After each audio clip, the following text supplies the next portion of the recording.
'cause I don't give a fuck what you say.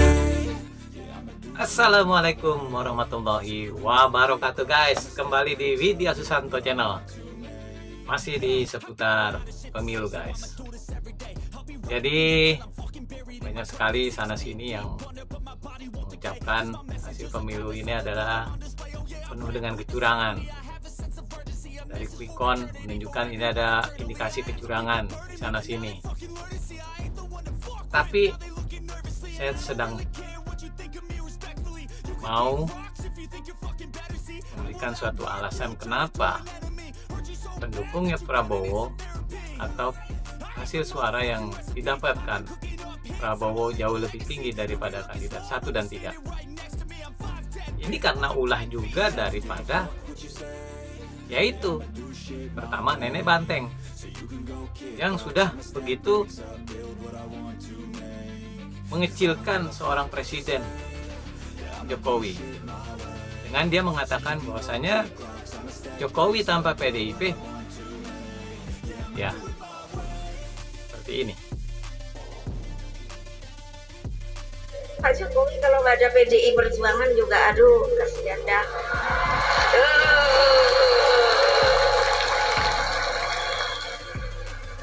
Lo legal formal lo. Beliau jadi presiden tuh nggak ada kan ini legal formal diikuti Ini terus. sudah jelas. Begitu martabat seorang presiden direndahkan oleh Megawati dan juga Pak Ahok juga pun demikian.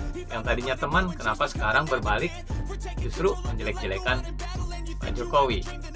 Orang-orang simpatisan Pak Jokowi tumpah ke kandidat nomor 2. Makanya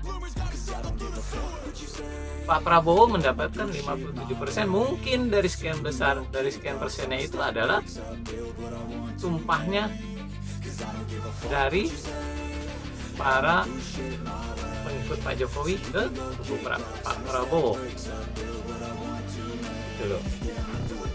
Tentunya pengikut-pengikut Jokowi yang setia pun akan sakit hati bila Bu Mega mengucapkan hal-hal seperti itu.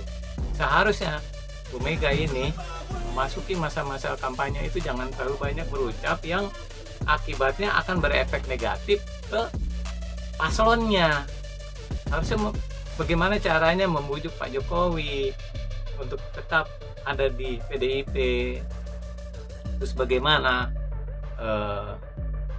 Mas Gibran agar tidak ada di 02. Tetapi kenyataannya kan malah justru Pak Jokowi disudutkan. Akhirnya dengan Gibran masuk di paslon nomor 2, tumpahlah pengikut Pak Jokowi memilih ke 02. Seseorang itu kalau sudah jadi presiden, itu jejak partai dalam dirinya itu hilang. Karena dalam tradisi kita bernegara itu, loyalitas itu adalah kepada rakyat, jadi kepada bangsa. Itulah yang disebut oleh para demokrat lama dulu. Dia bilang, when loyalty to my country begin, loyalty to my party end. Kalau loyalitas kepada negara dan bangsa mulai, maka loyalitas kepada partai berhenti sebenarnya. Jadi Presiden Jokowi sebagai presiden adalah milik rakyat. Karena yang membuat dia berkuasa itu kan karena dipilih oleh rakyat. Partai politik kan hanya mencalonkan, tidak dipilih tidak jadi apa-apa.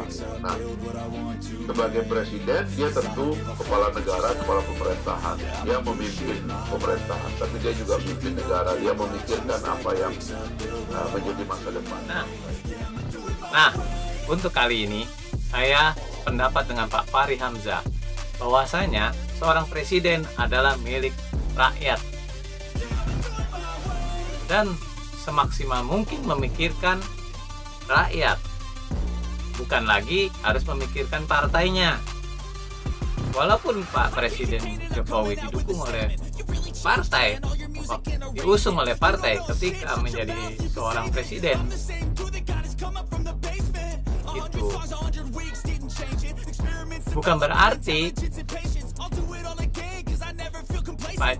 Bu Mega bisa mencalonkan calon lain terus jadi juga, belum tentu. Contohnya, seumpamanya Megawati mencalonkan seorang anaknya, Puan Maharani, ya, yang notabene anaknya, apakah dia akan dipilih? Belum tentu, gitu loh. Jadi partai itu tidak melulu menjadikan jaminan bahwasanya calonnya akan menang, belum tentu. Karena yang punya kekuatan adalah yang memilih adalah rakyat. Ya suka-suka rakyat memilih yang mana. Apalagi bukan kader. Ya kayak saya bukan seorang kader partai. Saya rakyat biasa. Hak saya untuk memilih. Dan sekarang hak saya untuk bicara. Gitu loh. Hak saya untuk menentukan siapa calon presiden saya. Yang menurut saya itu lebih baik. Adapun kalau nanti semuanya presiden yang saya pilih kurang baik, pastinya saya akan menghukum mereka dengan apa? Di pilpres berikutnya saya tidak akan memilih kalau memang itu tidak baik. Tapi dari awal sampai sekarang saya menganggap Pak Jokowi adalah presiden baik. Ya terserah bila orang lain, saudara saya, sahabat saya, ataupun orang di sekitar saya berbeda pilihan, ya itu terserah. Saya pun menghargai pilihan mereka. Saya tidak menampik pilihan mereka.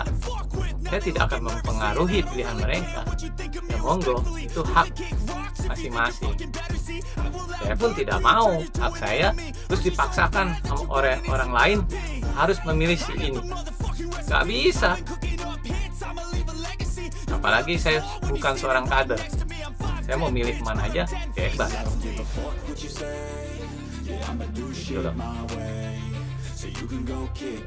Yuk kita lihat lagi apa yang membuat terpuruk PDIP. Mana ada bukti Gibran bisa kerja selama wali kota? Terus ibu kira Pak Jokowi juga bisa kerja? Nah makanya kita bisa berdebat itu. Saya lebih tahu, makanya saya nggak enak ngomong depan umum. Tapi kalau ibu mau pilih Pak Prabowo pun itu hak ibu. Tapi saya mau sampaikan juga, tidak fair kalau kita pilih presiden bukan berdasarkan kemampuan kerja. Itu aja dasarnya. Nah, ini lagi yang menambah gejolak-gejolak baru lagi, yaitu Pak Ahok. Saya nggak habis pikir loh, Pak Ahok itu tadinya adalah, kalau saya pikir dia sebagai sahabat karib, ya sahabat dengan Pak Jokowi. Kenapa sekarang malah justru terbalik? Dia malah menyudutkan Pak Jokowi dengan kata-katanya. Pak Jokowi tidak bisa kerja lah. Gibran tidak bisa kerja lah. Ahok, kita rakyat yang merasakan Pak Ahok. Kita yang merasakan seperti apa rasanya ketika Pak Jokowi memimpin DKI bagi gubernur, ketika Pak Jokowi menjadi seorang presiden. Waktu gubernur ada Pak Ahok juga di situ. Oke lah, kami juga mengucapkan terima kasih Pak Ahok mendampingi Pak Jokowi. Tapi untuk hal ini kami kaget loh. Kenapa Pak Ahok sampai sebegitunya? Gitu. Kalaupun Pak Ahok tidak mau mendukung Pak Jokowi, buat saya sebenarnya bukan berarti cari aman gitu. Udahlah, jangan bicara di depan publik yang seperti itu. Gitu loh. Karena itu menyakitkan perasaan kami. Kami yang mendukung Pak Jokowi. Yang mendukung Pak Prabowo itu bukan Jokowi saja, kami rakyat, kami yang ada di bawah ini. Gitu. Kami sangat menyayangkan komentar Pak Ahok. bahwa Pak Jokowi dikatakan tidak bisa kerja, Pak Gibran nggak bisa kerja. Oke lah, Pak Gibran, saya belum tahu gimana kinerjanya untuk di Jawa Tengah. Itu loh.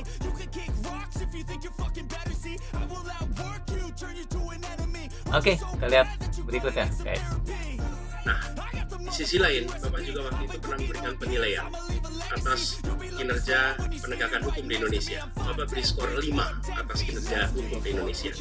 Pertanyaannya sekarang terkait dengan pertahanan, berapa skor yang Bapak berikan atas kinerja Kementerian Pertahanan yang dipimpin oleh Bapak Prabowo? Karena itu menurut saya skornya justru di bawah 5, Mas Gajah. Kalau 5 itu ketinggian, Pak. Mas Ades gak usah takut, sebut aja angkanya berapa gitu loh. Kayak saya gitu loh, jangan di bawah 5, sebut aja berapa. 11, Mas, dari 100. Nah, ini lagi dua kandidat ini, paslon 1 dan 3. Ngapain mereka menilai-nilai seperti itu? Apakah kinerja mereka sudah lebih bagus gitu, daripada Menhan? Sudah lebih baguskah mereka? Pak Ganjar, Jawa Tengah seperti apa? Biar rakyat yang ada di Jawa Tengah yang akan menjawab. Seperti apa pembangunan di Jawa Tengah? Seperti apa kondisi di Jawa Tengah? Bagaimana kondisi di Semarang dan sebagainya? Itu Gubernur Jawa Tengah, Pak Ganjar. Nilainya berapa? Biar rakyat Jawa Tengah yang akan menilai. Saya tidak menilai karena saya bukan rakyat dari Jawa Tengah. Saya di DKI Jakarta. Biar teman-teman di Jawa Tengah yang akan menilai bagaimana, apakah dengan Pak Ganjar menjadi seorang gubernur terus Jawa Tengah bisa maju, bisa gemerlap, bisa oke gitu, bisa pembangunannya pesat. Yuk, yang merasa orang Jawa Tengah jawab di kolom komentar. Ya. Kalau saya sebagai warga DKI Jakarta, nggak ada yang begitu wah yang dilakukan oleh Pak Anies. Oleh Pak Anies nggak ada yang wah. Apa? Semua program yang ada, ya kan? Itu peninggalan daripada program Pak Gubernur Jokowi.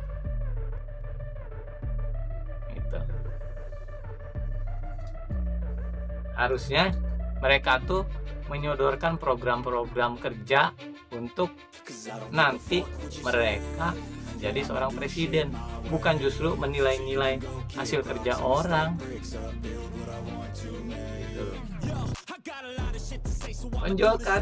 Tonjolkan apa yang mau, atau sodorkan program kerja Anda yang kira-kira besok bila jadi presiden itu apa yang mau dilakukan, gagasannya apa.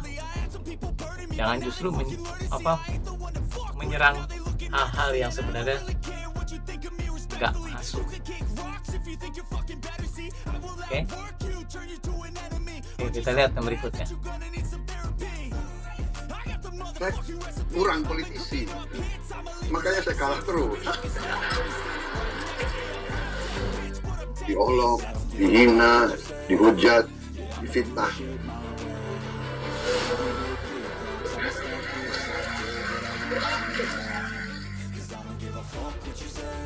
Nah, akhirnya kita mendengar apa kata-kata Pak Prabowo.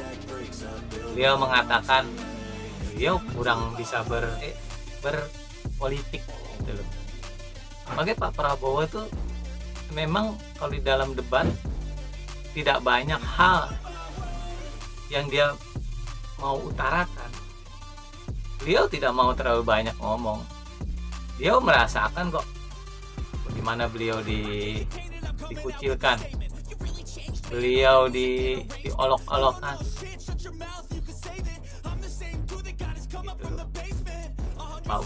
Pak Prabowo dengan rendah hatinya, ya, tidak mencoba melawan apa yang sudah dilakukan oleh orang lain, memfitnah dirinya, gitu. Biasa-biasa aja, Pak Prabowo biasa-biasa aja. Makanya akhirnya banyak orang justru simpatis, jatuh simpatik dengan Pak Prabowo. Kalau saya bukan seorang anggota partai, bebas saya mau milih mana. Ya enggak? Saya bukan kader partai. Kalau kader partai harus memilih sesuai anjuran daripada pimpinan pusat. Kalau saya ya, jadi mohon maaf, di sini saya bicara sebagai rakyat yang punya hak untuk bicara, menentukan pilihan saya, dan bersuara dimanapun.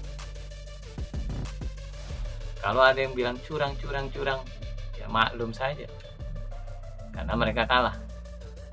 Seperti anak kecil yang sedang bermain dengan temannya, kalah, nangis, disalahin kawannya yang menang. Kamu curang, kamu ngalahin saya, berarti harus menang dia. Gak begitu, gitu loh.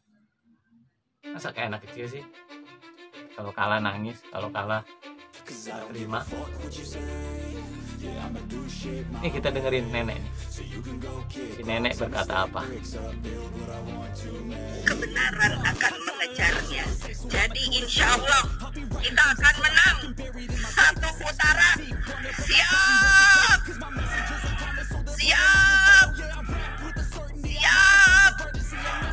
Kalian siap apa tidak? Tuh.